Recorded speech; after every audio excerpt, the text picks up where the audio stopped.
Gloria a Jesús. Bendecimos el nombre de nuestro Rey. Le damos gracias al Eterno por su presencia, por su providencia. Gracias al Padre por este nuevo espacio que nos permite disponer para seguir compartiendo juntos, para seguir estableciendo reino, para seguir bogando mar adentro y adentrarnos en esas profundidades que entiendo son necesarias. Ese nivel de intimidad, ese nivel de revelación, ese nivel de amores que Dios está esperando que nosotros podamos tener, ese grado de desnudez que Dios espera de nosotros para seguir estableciendo esa virtud mayor tan necesaria para estar a la altura de los desafíos que Dios nos pone delante. Es un alto honor, como siempre decimos, poder ser funcionales a los miembros de la Iglesia de Jesucristo. Entendemos que hemos sido comisionados por Dios para esa magna tarea y de la cual nos genera no solamente una enorme responsabilidad, sino muchísimo gusto cuando uno encuentra propósito tan necesario, y creo yo que es una palabra clave para el liderazgo de turno, y es la de ayudar a que los miembros, las piedras vivas del ejército de Dios, de esta construcción divina de la que Dios nos ha hecho parte desde el mismo momento en que hemos sido establecidos como piedras vivas, nos dio una funcionalidad, y es parte fundamental de nuestro rol magisterial, de aquellos que tienen capacidad y responsabilidad de conducción, poder ser un abrevadero útil, ¿verdad?, para dar a conocer a nuestros pares, a nuestros hermanos, cuál es el propósito de Dios. Siempre hemos dicho que hay una gran comisión que es común a todos, pero a partir de nuestra individualidad, y creo yo que no hemos reparado lo suficiente, porque hemos hecho un gran énfasis en nuestra condición de cuerpo, y eso nos ha llevado a, de manera tal vez un tanto inconsciente, hablar en términos sobre todo más bien corporativos, colectivos, en términos de cuerpo, en términos de colectividad, pero creo yo que hemos pasado por alto que esa comunidad y ese bien mayor llamada la Iglesia de Jesucristo está conformado por miembros, está conformada por individuos. Por lo tanto, y esa condición de individuos, esa condición de singularidad que somos, porque somos una pluralidad divina, pero no dejamos de ser una individualidad divina, y esa individualidad nos tiene que llevar a entender de que más allá de que somos parte de un colectivo, somos parte de un bien mayor, somos parte de la manifestación de Dios, de la idoneidad de Dios en la tierra, la Iglesia de Jesucristo.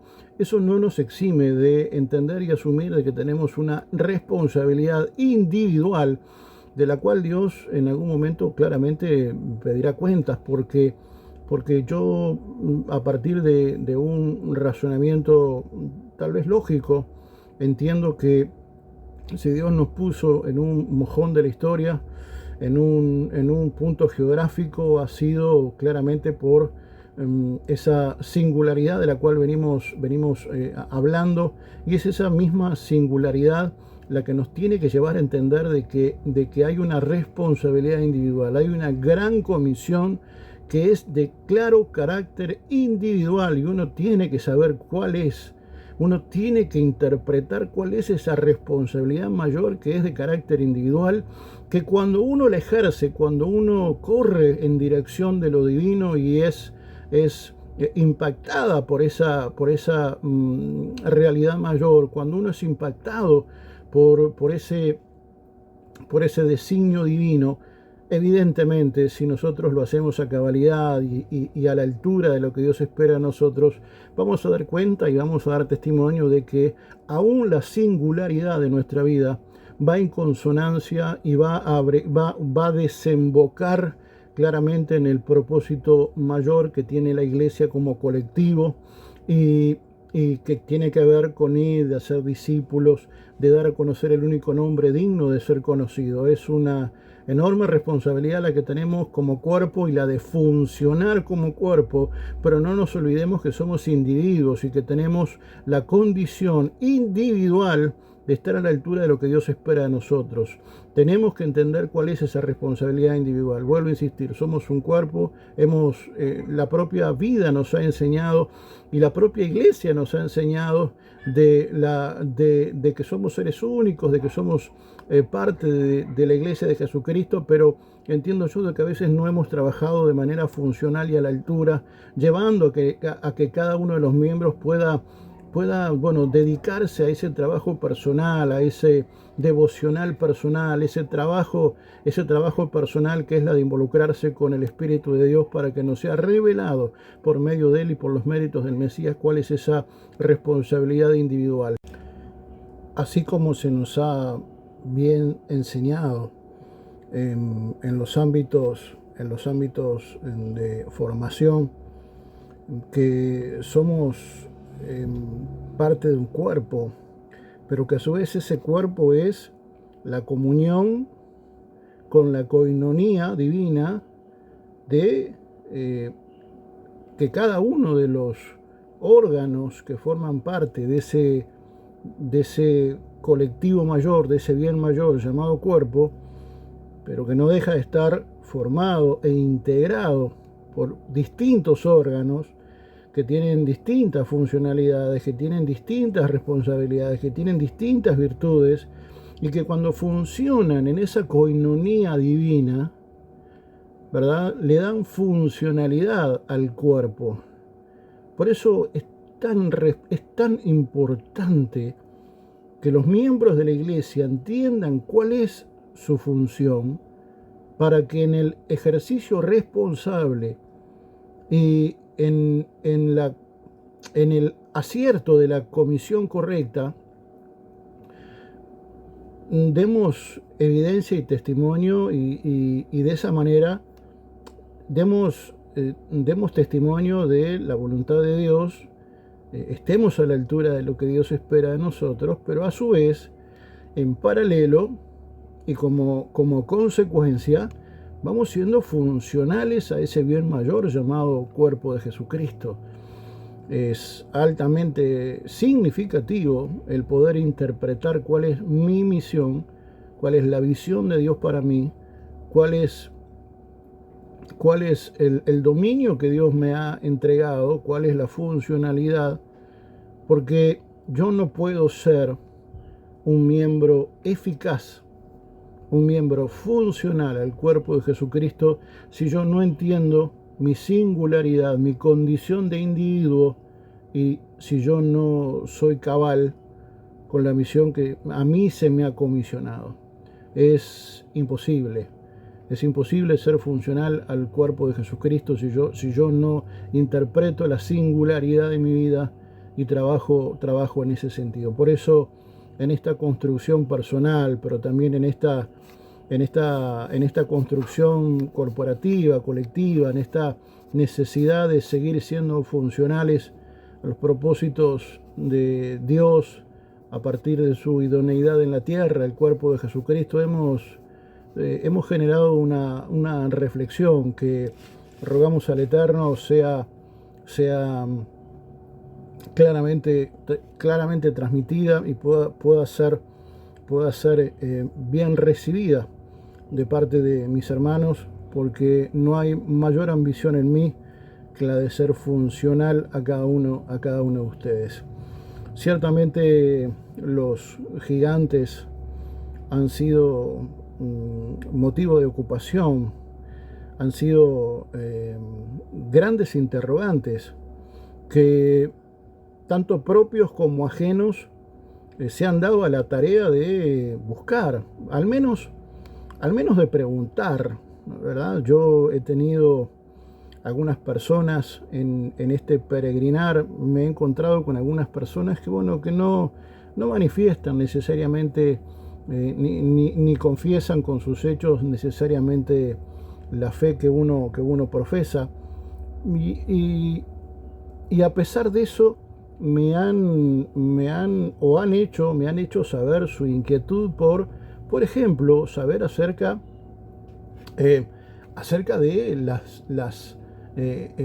las distintas razas de gigantes que han acompañado a la humanidad y que han sido parte de la humanidad y creo que van a seguir siendo parte de la humanidad, porque hasta los mismos gigantes son herramientas que Dios utiliza para seguir estableciendo su propósito, para seguir fogoneándonos, para seguir poniéndonos como ese acero que necesita ser llevado a la fragua para después ser martillado, para después volver a la fragua, para después sí reposar sobre un cubo de agua y de esa manera ir forjando, ir estableciendo el filo necesario que la espada de nuestra vida tiene que tener. Los gigantes han sido, vuelvo a insistir, un enorme signo de interrogación para propios y para ajenos, y desde los Nefilim para acá han sido una enorme interrogante. Cuando uno hace un repaso muy rápido, yo por aquí me di a la tarea de buscarlos, pero tenemos en las escrituras evidencia de razas como los Nefilim, los Refaim, los Anakim, los Emitas. Habla el libro de Deuteronomio, es maravilloso, ¿verdad? Habla de los Emitas, los Somsomeos, como razas de gigantes que han acompañado a la humanidad y que no han sido ausentes en el avanzar del pueblo de Dios y en el encajar y en el de alcanzar cuál es la tierra prometida que Él había determinado para su pueblo. Los gigantes han sido prácticamente un compañero de viaje de la humanidad a lo largo de la historia, y vaya si el Señor los ha usado no solamente para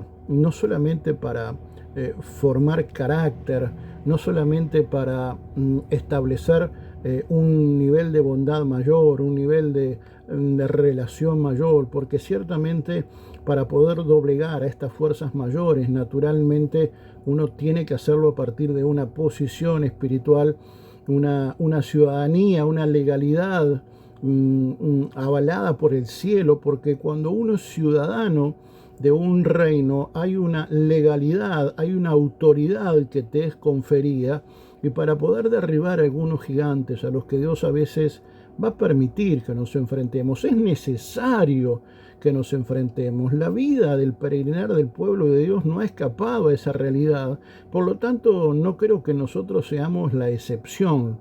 Son los gigantes, esos mojones en los desiertos que van llevándonos a identificar rasgos en el desarrollo de nuestro carácter que son necesarios identificar para luego poder derribar.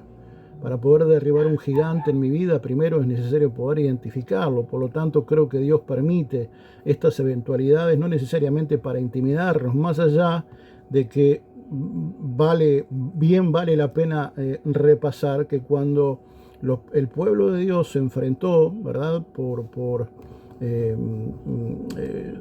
en sus primeras experiencias con este tipo de razas, cuando son comisionados a establecer un grupo, una suerte de grupo de élite para ir y aventurarse a la tierra que tienen por delante, ¿verdad? Cuando esos 12 escogidos, qué tipo de la autoridad también, ¿verdad? No es casual que los discípulos de Cristo hayan sido 12. 12 es un número relacionado con la autoridad de Dios. Pero más allá de que el pueblo de Dios envió a estos 12 hombres, y los envió como una expresión de autoridad y bajo un nivel de autoridad que cuando ellos se enfrentaron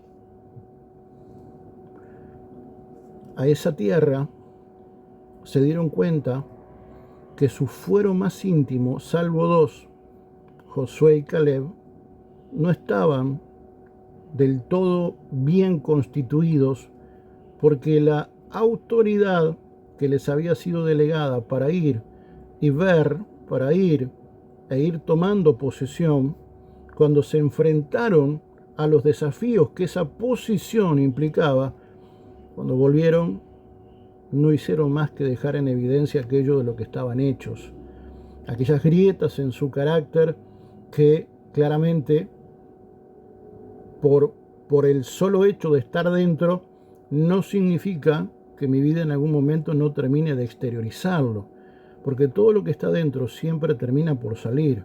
Tal vez no de la mejor manera, tal vez no como y cuando yo quiera, pero yo creo que Dios siempre va a permitir este tipo de escenario justamente para sacar de mí, para que mi vida evidencie y para que los demás me ayuden en todo caso, porque para eso es la iglesia de Jesucristo y sus individualidades, a partir de su pericia, de su expertise, de la virtud divina que Dios ha puesto en nosotros, puedan ayudarnos a ir renunciando y a ir desterrando a esos gigantes, para que la tierra de nuestra vida sea una tierra fecunda y que manifieste la libertad en Cristo Jesús. Cuando estos emisarios vinieron de esa comisión, fueron en una medida de autoridad. Y a pesar de esa autoridad, cuando vinieron no hicieron más que dejar en evidencia las grietas que tenían dentro y por lo tanto no eran dignos de poder cargar tal autoridad. Por eso después ellos tuvieron que cargar la consecuencia de su error, de su mala decisión. Y esto no es un dato menor, porque ciertamente si hay algo que Dios hace cada vez que, como parte de su formación y como parte de su condición de iglesia, Dios siempre, al que llama, capacita. Por lo tanto, cuando te constituye miembro de la iglesia de Jesucristo por medio del lavamiento de su sangre, por medio de tu confesión de Jesucristo como tu único Señor, suficiente y necesario Salvador, cuando te es conferida esa enorme responsabilidad, el Señor te capacita. Y el Señor comienza a tomarte de la mano para ir peregrinando juntos, para seguir caminando juntos en pos de su propósito para tu vida, y en tu vida, cuál es tu cooperación, tu aporte para con el cuerpo de Jesucristo. Pero hay veces en donde esa misión, esa comisión individual, yo no la puedo llevar adelante de manera eficaz, no puedo ser suficiente si yo todavía convivo con gigantes interiores. Es en ese peregrinar en pos de la tierra prometida, es ese ir avanzando, estirándome hacia adelante para ir en pos de la tierra que Dios ha prometido y señalado para mi vida, en donde yo me voy a ver confrontado muchas veces con gigantes, con nefilín, con emitas, con samsomeos, que van a estar dando evidencia y testimonio de que mi vida interior todavía adolece de algunos gigantes que no han sido desterrados, y yo necesito tomar cuenta, hacer un alto en el camino y desterrarlos, porque seguramente de yo seguir conviviendo con esos gigantes no voy a poder ser plenamente y claramente funcional a lo que Dios espera de mí, y por consecuencia no voy a nutrir a mi pueblo de la manera que el Eterno espera de mí. Los gigantes son un mal necesario, que vuelvo a insistir, han sido recurrentes a lo largo del peregrinar del pueblo de Dios. Y yo quisiera como base bíblica, quisiera que me acompañes al libro de Deuteronomio. Es un libro maravilloso que he estado comenzando a repasar, en donde, Moisés hace un repaso en los primeros capítulos de los distintos mojones por los que es como una suerte de memorial, ¿verdad? Qué importante es hacer memoria. De hecho, cada vez que celebramos la Cena del Señor, seguramente muchos dan lectura a ese pasaje en donde parte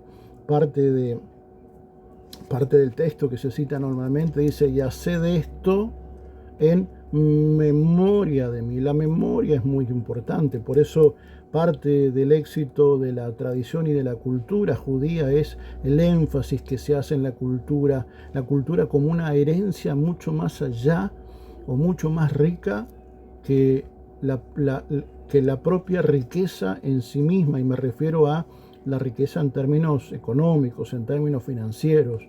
Para los judíos hay una riqueza aún mayor que el dinero y es el valor de la cultura, es el bien de la cultura. Ellos trabajan de una manera muy seria en trasladar de generación en generación, ¿verdad? Ese memorial que hace, en definitiva, que ha construido y que les ha llevado hasta el día de hoy, ¿verdad? Sobre todo los más ortodoxos hacen un trabajo muy serio y muy responsable en ese sentido. Vaya si nosotros debemos de seguir haciendo ese mismo trabajo, debemos de imitar esa condición y de heredar esta cultura que nos ha sido delegada a nosotros para que ellos después, los que vienen detrás de nosotros en esta suerte de carrera de postas, tengan herramientas como para después seguir corriendo ellos su propia carrera, seguir forjando su presente y estableciendo su futuro en esa relación, en esa dialéctica divina para con el Eterno,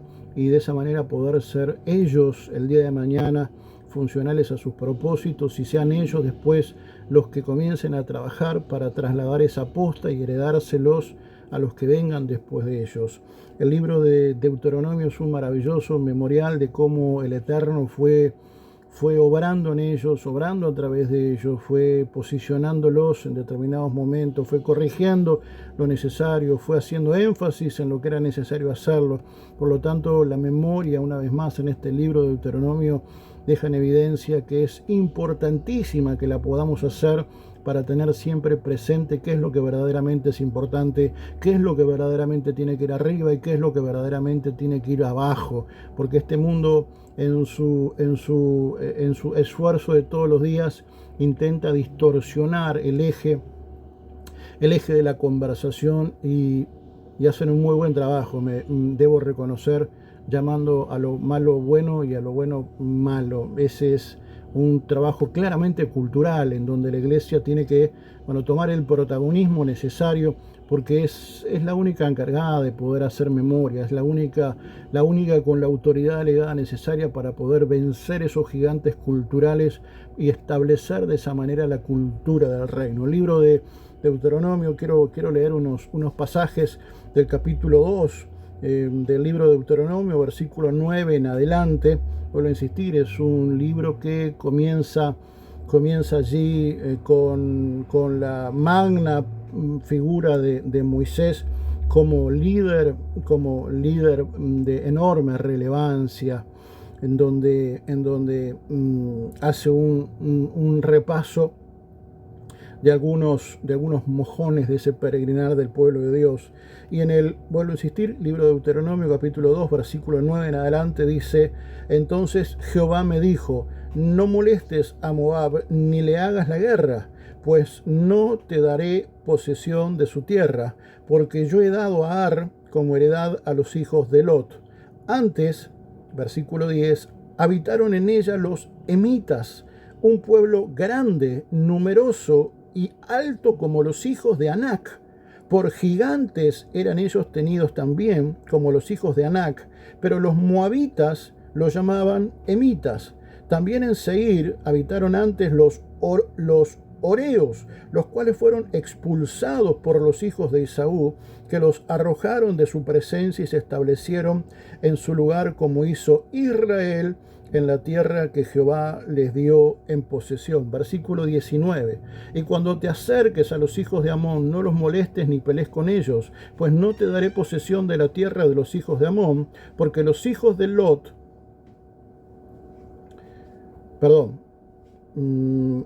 pues no te daré posesión de la tierra de los hijos de Amón, porque a los hijos de Lot la he dado como heredad. Por tierra de gigantes fue también ella tenida. Habitaron en ella gigantes en otro tiempo, a los cuales amonitas llamaban somsomeos. Eran un pueblo grande, numeroso y alto como los hijos de Anac, a los cuales Jehová exterminó delante de los amonitas. Como verán, este parte del relato de esta memoria que Moisés hace para con sus consiervos y que no deja de ser también un memorial para nosotros, da evidencia de cómo el pueblo de Dios en su peregrinar en dirección de la tierra prometida fue objeto muchas veces de encuentro con este tipo de seres. Y vimos cómo estos gigantes, estos pueblos, en algunas oportunidades fueron derribados o desplazados. Vamos a encontrar en las escrituras que han sido desplazados por Dios, desplazados por los hijos del Eterno, pero varios de ellos fueron desplazados por pueblos que eran enemigos del pueblo de Dios. Y esto abre el abanico de una manera muy interesante, porque yo entiendo que una muy buena pregunta que tal vez la iglesia puede hacerse es el ¿para qué Dios permite los gigantes? Creo que de alguna manera esa pregunta intentamos contestarla en los primeros minutos de este compartir. Pero es importante entender de que muchas veces Dios permite algunos pueblos enemigos. Hay veces en donde nosotros tenemos a nuestro lado algunos personajes poco gratos, poco felices, que no tienen ningún problema en demostrar su acérrimo rechazo hacia nosotros, y que muchas veces nosotros no entendemos por qué Dios permite que esa gente, ese pueblo, no sea desterrado, no sea desplazado cuando está delante de mi propósito eterno y de mi propósito divino. Y es que Dios muchas veces permite que haya algunas personas, Dios permite que haya algunos colectivos que en principio no son funcionales en lo más mínimo, todo lo contrario, no tienen ningún problema, y es más, creo que hacen alarde de que son claramente nuestros enemigos, de que no tienen ninguna empatía para con nosotros, no la tuvieron, no la tienen, ni la tendrán.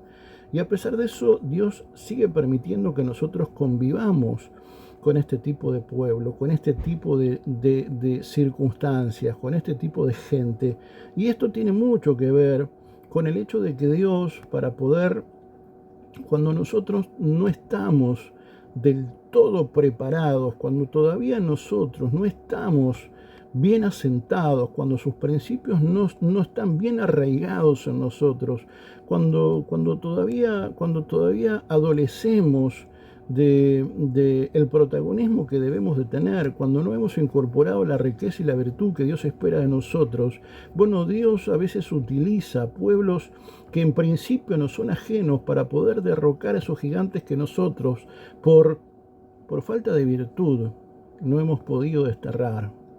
Dios muchas veces permite que todavía sigamos conviviendo con algunas personas, con algunos grupos, con algunas radicalidades que claramente no nos son favorables en lo más mínimo, pero que cuando uno mira en perspectiva se da cuenta de que Dios permitió que ese pueblo no fuera desterrado, porque era ese pueblo el encargado de poder derribar a ese gigante que yo, seguramente por mi incompatibilidad todavía con el propósito de Dios, por una cuestión de que no he estado a la altura, de que no me he desarrollado lo necesario y lo suficiente, Dios tenía que apelar a otra persona. Me hace mucho acordar a cuando, creo que es el libro de Isaías, en donde Dios llama a Ciro, ¿no? para derrocar a aquellos que estaban subyugando al pueblo de Dios. Convengamos de que Ciro, el rey de Persia, no era, no, digamos que no era parte del pueblo de Dios. Entonces una buena pregunta sería hacerse por qué Dios apela a un inicuo, por qué Dios apela a gente de esa, entre comillas, calaña para que nos beneficie. Es más, para que nos sea de soporte, para que nos ayude. ¿Cómo Dios permite eso? ¿Y saben por qué? Porque lamentablemente no ha encontrado respuestas y herramientas válidas en su propia iglesia. Y esto creo que debe motivar en nosotros una profunda reflexión. Esto debe de generar en nosotros una enorme convicción. Y es que Dios muchas veces permite algunas enemistades, permite que convivamos con algunas enemistades, con gente que, vuelvo a insistir, hasta hace alarde de que nada tiene que ver con nosotros, de que nos denigra, de que nos descalifica, de que hace lo indecible porque nos vaya mal, de que te envidian, de que te celan, de que te ponen palos en la rueda, piedras en el camino, pero sin embargo Dios los utiliza porque no ha encontrado en su propio pueblo gente con la valentía, gente con la expertise, gente con el nivel de relación y de idoneidad suficiente como para poder derrocar a los gigantes que debimos de derrocar nosotros. Hay algunos mojones en donde Dios permite por falta de capacidades, y eso creo que tenemos que, lejos de hacer una apología de eso, ni de autoflagelarse, sino que por el contrario creo que lo que tienen que traer es convicción, tienen que traer es madurez, tienen que traer un grado de luz distinto, pero fundamentalmente lo que tienen que traer es una capacidad de trabajo interior y una capacidad de trabajo para con el espíritu, para poder entender de que no estoy a la altura y de que debo de trabajar más y debo de morir mejor para que sea cada vez más Él en mí, de esa manera poder ser nutrido de lo necesario para transformarme en un mata gigantes. Vaya si la Escritura habrá dado evidencia y testimonio de cómo y cuándo los gigantes han sido parte de ese desafío que tenemos por delante. Los gigantes no vienen para matarte, los gigantes no vienen para deprimirte, los gigantes no vienen para desilusionarte, no vienen para decirte que hasta aquí llegás y no podés llegar más, todo lo contrario. Los gigantes funcionan como un gran termómetro, literalmente, para poder tomar temperatura a tu vida espiritual, para poder tomar temperatura de cómo es tu condición respecto de el desafío que tenés delante. Dios necesita establecer en nosotros una condición de mata gigantes. Los gigantes son maravillosos desafíos que Dios pone delante. Y vuelvo a insistir, no les estoy atribuyendo ningún valor que no tienen, todo lo contrario. Pero debo de reconocer de que así como han sido recurrentes permanentemente en ese ir en pos de la promesa de Dios, de la tierra prometida, han estado allí, han sido parte de... Nosotros no escapamos a esa realidad, no escapamos a esa condición. Vaya si hemos tenido gigantes que, entre otras tantas cosas, han servido para dejar en evidencia, así como esos 12 hombres que fueron a chequear la tierra que tenían por delante, y a pesar de que había una medida de autoridad, había una medida de poder, cuando ellos vinieron, habló su debilidad, hablaron sus grietas, hablaron sus concupiscencias. Solamente 2, y esto es muy significativo, porque de 12 espías, solamente 2 fueron hallados con gracia delante de Dios. Creo que esto habla a las claras de vaya si debemos de trabajar en esto, porque yo creo que no es casual ese porcentaje tan bajo. Yo creo que no es casual, no es menor, y debería de ser preocupante, porque entiendo de que ese porcentaje no ha cambiado. Ese porcentaje no se ha mudado. No hemos tenido la capacidad, la pericia de cambiarlo. Apenas 2 de los 12 hombres estuvieron a la altura. Los otros, a pesar de que Dios trabajó en ellos, trajo una impartición, les dio la responsabilidad, les abrió la puerta, cuando se enfrentaron al desafío, lo único que dejaron en evidencia era que en ellos había temor, había vergüenza, había baja estima, había muchísimas cosas que no eran consecuentes ni eran funcionales a los propósitos de Dios. Y cuando esas realidades son sí y solo sí, vemos a las claras que por más que Dios delegue sobre vos autoridad, si no hay una templanza en mí, si no hay un cimiento sólido en mí, seguramente no voy a poder hacerlo, no voy a estar a la altura, no porque Dios no quiera, no porque Dios no me haya capacitado, sino porque yo sigo conviviendo con cosas que no me permiten crecer, ni mucho menos alcanzar la tierra prometida que Dios tiene para mi vida. Libro, seguramente para la enorme mayoría de nosotros, cada vez que hablamos de gigantes de una manera muy rápida, la imagen que se nos viene es evidentemente la del dulce cantor de Israel. Un muchacho que, dicho por algunos estudiosos de la cultura hebrea y de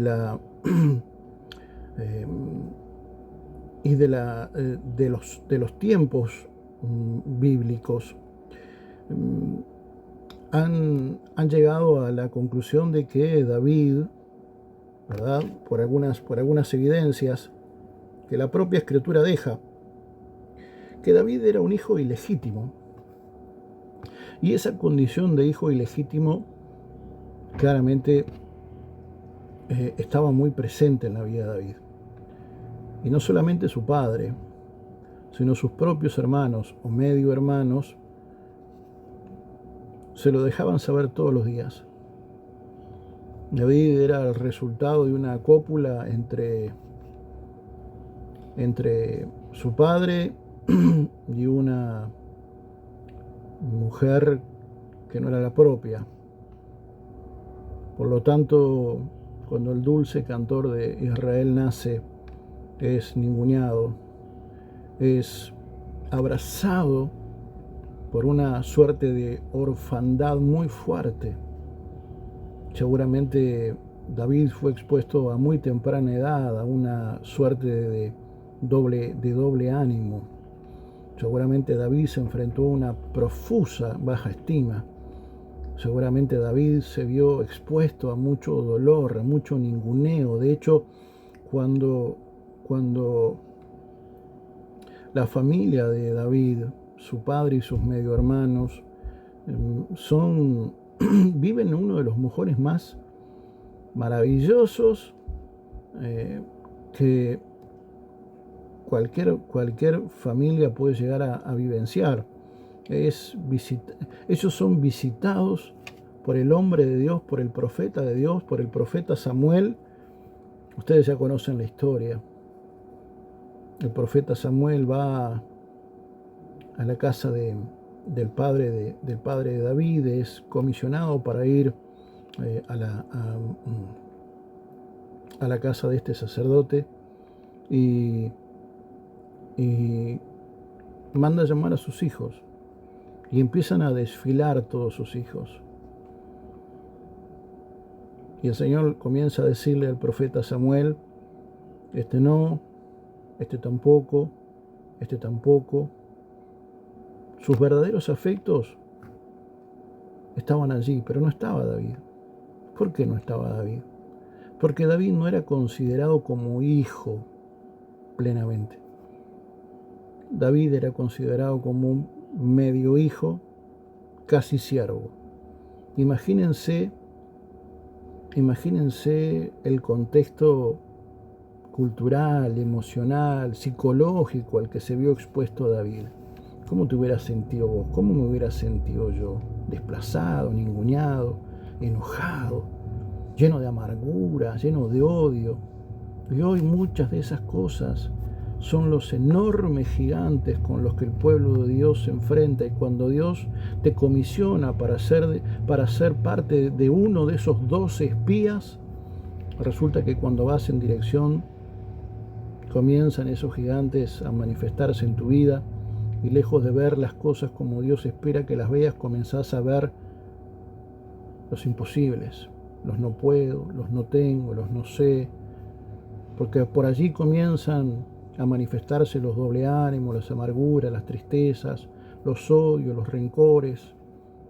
Vaya si David hubiera tenido razones para sentirse un absoluto don nadie. De hecho, para su familia, David era prácticamente un don nadie. No fue considerado para el evento más importante de toda su vida familiar. David no fue considerado. Dios mismo lo tiene que mandar llamar,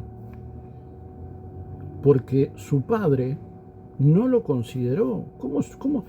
¿Qué te hubiera provocado eso a vos? David creció con una profunda baja estima, pero aprovechó todo ese tiempo para tener amores con su rey. Seguramente no haya tenido el mejor padre biológico, seguramente tuvo una familia disfuncional, seguramente tuvo que vivir en necesidad, a diferencia de sus hermanos. Seguramente vivió escasez, seguramente vivió frío, seguramente vivió hambre, seguramente fue excluido, se sintió rechazado. Vaya si David hubiera tenido buenas razones para que al momento de correr su carrera hubiera fracasado en todos los sentidos y en todos los aspectos. Pero no pasó así, porque David aprovechó ese tiempo para tener amores para con su rey. David no se lamió sus heridas. David no fue nunca un perro. Él no lamió sus heridas. Él tuvo amores para con su Dios. Él aprendió a escuchar el silbo apacible. Él aprendió a escuchar el latir del corazón de su rey, y él se dio cuenta de que esos escenarios, que para muchos eran depresión, para muchos eran soledad, para muchos eran rencor, para tantos otros seguramente podía llegar a ser odio, él no perdió tiempo en darle lugar a esos gigantes. Él rechazó eso de su mente y de su corazón, y a lo único que se aventuró fue a tener amores para con su Dios.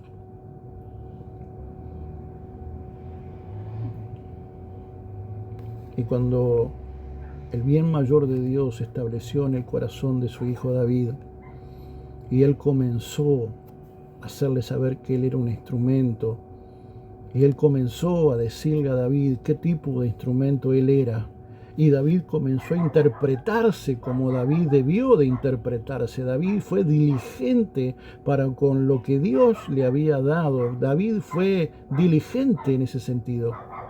David debería de ser para muchos de nosotros un hermoso ejemplo a seguir. Probablemente muchos de nosotros hoy podamos hacer alarde, porque muchos hacen alarde a veces, del dolor que sienten o de las razones que argumentan para justificar su acción errónea, para justificarse ante los tiempos proféticos de Dios, y de esa manera argumentar no estar a la altura, cuando en realidad lo que está hablando no es su razón, son sus gigantes.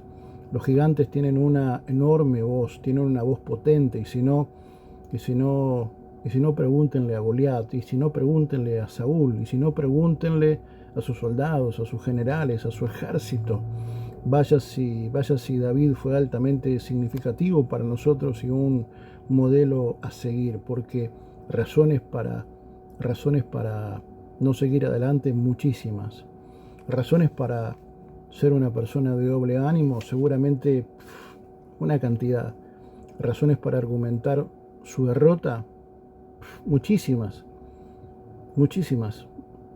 Vaya si David es un excelente modelo a seguir, porque lejos de regodearse en su dolor, lejos de lamarse sus heridas, él, vuelvo a insistir, él tuvo amores para con su Dios, él entendió que él era una singularidad de Dios y que tenía un propósito divino, de que Dios quería usarle y que no podía convivir con nada de eso si era que él realmente iba a ser el dulce cantor de Israel, que luego se terminó transformando. David le creyó a Dios, no le creyó a sus gigantes. A diferencia de, por ejemplo, el rey Saúl, en ese momento cuando los filisteos una vez más se enfrentan al ejército de Dios, al ejército de Israel, comandado, ¿verdad?, por su primer rey, comandado por Saúl, por su hijo Jonatán, y bueno, por sus generales, por sus armas en general, cuando apareció ese paladín, ese filisteo incircunciso, cuando apareció ese gigante. Vaya si habla fuerte el gigante, vaya si los gigantes con los que a veces convivimos tienen una voz potente, pero sobre todo tienen la capacidad de llevarte a sucumbir, vaya si tienen la capacidad de amedrentarte, vaya si tienen la capacidad de llevarte a ver las cosas conforme a ellos pretenden que tú la veas, vaya si son insistentes los gigantes. El gigante, este filisteo incircunciso estuvo 40 días, mañana, tarde y noche, gritándoles, seduciéndolos, llevándoles a que respondieran conforme al gigante esperaba. ¿Cuál fue el desacierto de Saúl y de todos sus generales y de todos sus soldados? Bueno, dejar que su gigante interior, porque había un gigante exterior que lo único que hizo fue exacerbar y dejar en evidencia el gigante interior. ¿Cuál era ese gigante interior? Bueno, claramente cuando uno repasa este episodio bíblico, este relato de la historia, se encuentra con que el pueblo de Dios estaba sumido en una enorme baja estima, en un doble ánimo. Era gente que era muy frágil emocionalmente, era muy frágil psicológicamente, estaban muy vulnerables, a pesar de que Dios los había ungido. No habían nunca dedicado el tiempo suficiente para matar sus gigantes interiores. De nada sirve que Dios te llame a una funcionalidad tan grande como la que te está llamando si no hay un trabajo en esa individualidad con Dios para poder mutilar a los gigantes con los que muchas veces convivo. Vaya si esos gigantes, cada vez que vos vas avanzando, van gritando cada vez más fuerte, y a veces lo hacen de una manera muy sostenida, mañana, tarde y noche, no vas a poder, no lo vas a alcanzar, esto es muy grande para vos. Me hace mucho acuerdo, ¿no? Más allá de la ficción que pueda haber detrás de la película, ciertamente, ¿no? En esa película icónica, que muchos la vimos muchas veces, al menos yo lo hice, y me refiero a la Pasión de Cristo. En un momento de la película, cuando el Señor estaba orando allí en el monte Getsemaní, aparece la figura, una figura lúgubre, una figura sombría, diciéndole, pero ¿estás seguro? Mirá que no vas a poder, mirá que es mucho peso para vos, mirá que pesa demasiado, ¿estás seguro que vas a poder? Yo me imagino muchas veces los gigantes de nuestra vida hablarnos en esos términos, hablarnos de esa manera, intentando que en este desafío, que Jesús mismo también lo tuvo, vaya si Jesús también tuvo gigantes por delante. Pero Él oró, Él intercedió, Él gimió, y Él murió, pero Él murió a sus temores, murió a sus sentimientos, murió a sus pensamientos. Él dijo, Señor, si fuera por mí, pasa de mí esta copa, pero que sea tu voluntad, tu reino, tu señorío, tu propósito, tu designio en mí. Que el instrumento de mi vida suene conforme a vos esperas de mí. Yo soy incapaz de presentar una sola excusa para que vos no hagas en mí lo que vos has dicho que yo haga. Y ese creo que es el desafío que la iglesia tiene, el de decirle, Señor, no haya en mí ninguna razón válida para poder hacer en mí y de mí todo lo que vos has dicho. David fue, vaya una vez más, un hombre que fue afectado por el sinsabor de la vida. Pero ¿saben lo que hizo Dios para terminar de sanar la baja estima de su siervo David? Le puso un gigante. Le puso un gigante.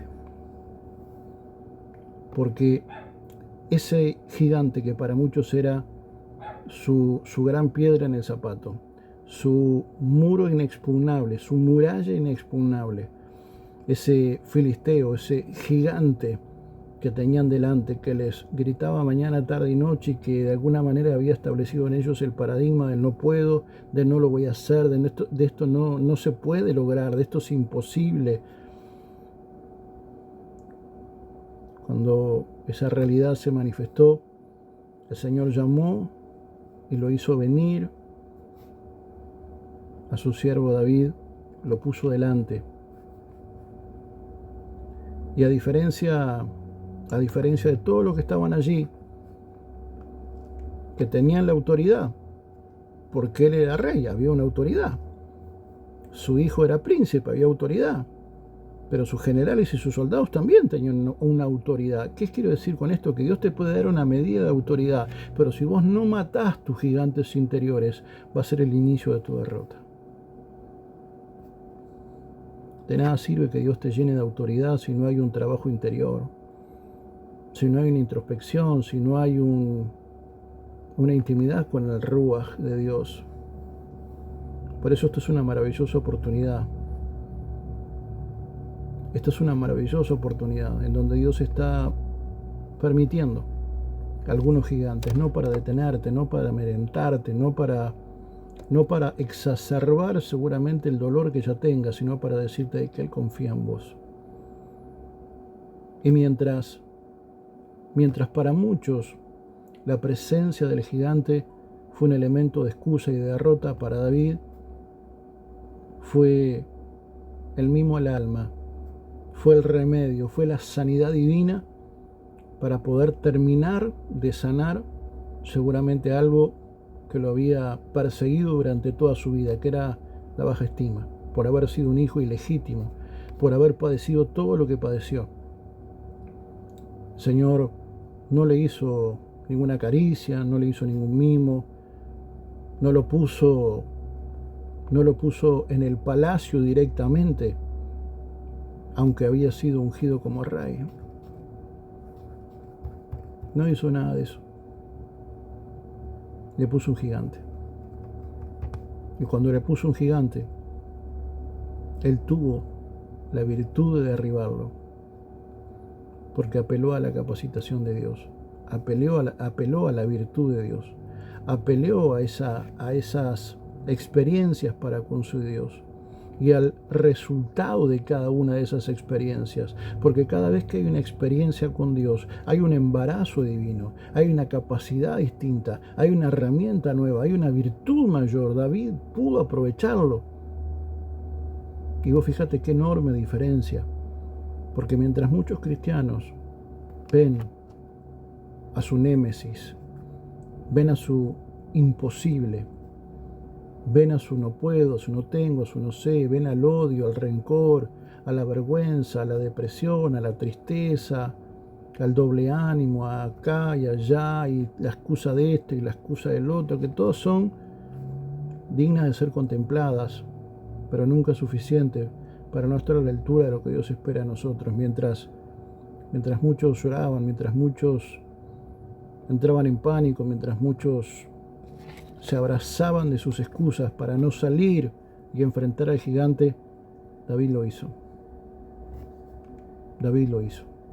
Los gigantes no vienen para derribarte, vienen para matar tu baja estima, vienen para matar tu enojo, vienen para matar tu odio, vienen para matar tu rencor, vienen para matar tu miedo, vienen para matar tus gigantes. Es la oportunidad que Dios está permitiendo y poniendo, no para fisurarte, no para vulnerarte, sino para que entiendas de que en Dios y de la mano de Dios, si hay una confianza plena, absoluta, que implica un trabajar en mi interior para derribar los gigantes interiores, Sí, solo sí después voy a poder vencer a los gigantes exteriores. No se puede vencer los gigantes exteriores si primero no se vencen los gigantes interiores. Dios había llevado a David a matar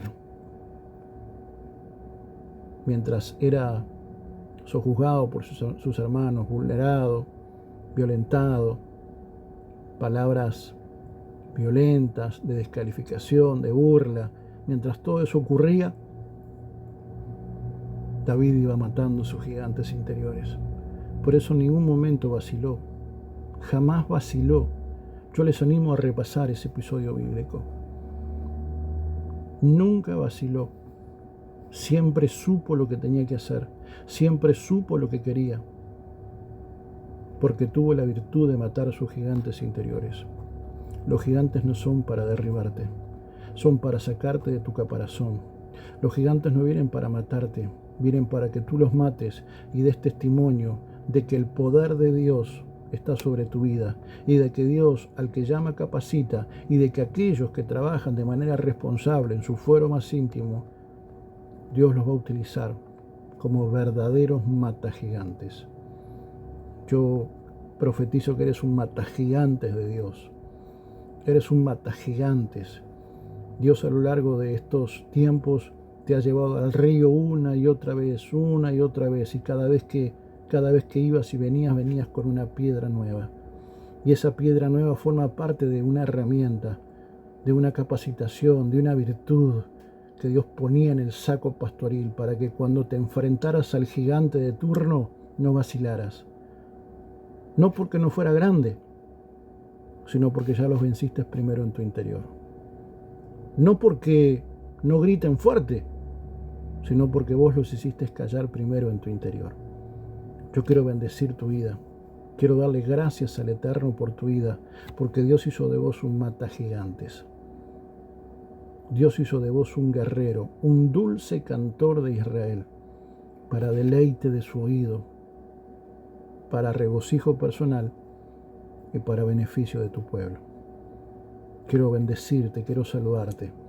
Y si en algo hemos sido de tu agrado, te pedimos que nos respaldes, te pedimos que le des un like, que te suscribas a nuestro canal y que de esa manera puedas ayudarnos a seguir corriendo esta carrera y, como siempre decimos, bogando juntos mar adentro. Te bendigo, amada iglesia. Shalom, shalom.